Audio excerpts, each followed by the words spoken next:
Welcome all. Sunday special மீனை வச்சு ஒரு டிஃப்ரெண்ட்டான ரெசிபி ட்ரை பண்ணலாம். ஓகேங்களா? முள் இல்லாத மீனை வாங்கிக்கோங்க. அதை வேக வச்சு எடுத்து ஆறுனதும் உதிர்த்து விட்டு வச்சுக்கோங்க. முள்ளெல்லாம் எடுத்துட்டு பேனில் வந்து எண்ணெய் ஊற்றி எண்ணெய் சூடானதும் பூண்டு, வெங்காயம், கருவேப்பிலை, தக்காளி எல்லாமே போட்டு வந்துட்டு நல்லா வணக்கி விட்டுக்கோங்க. கூடவே தேவையான அளவு உப்பு, கொஞ்சமாக மஞ்சத்தூள், மிளகாய்த்தூள் போட்டு நல்லா கலந்து விட்டு வதங்கினதுக்கப்புறம் நீங்கள் உதிர்த்து வச்சுருக்கிற ஃபிஷ்ஷை வந்து அதில் கொட்டி நல்லா வந்து கிளறி விட்டுக்கோங்க.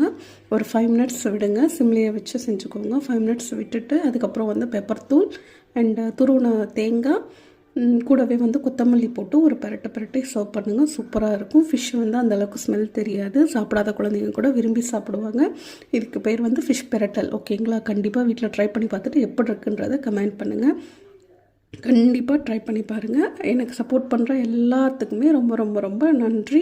Thank you. Bye bye. Stay tune for the next video. கண்டிப்பாக வீடியோ பார்க்குறவங்க சப்ஸ்கிரைப் பண்ணுங்கள். பாய்.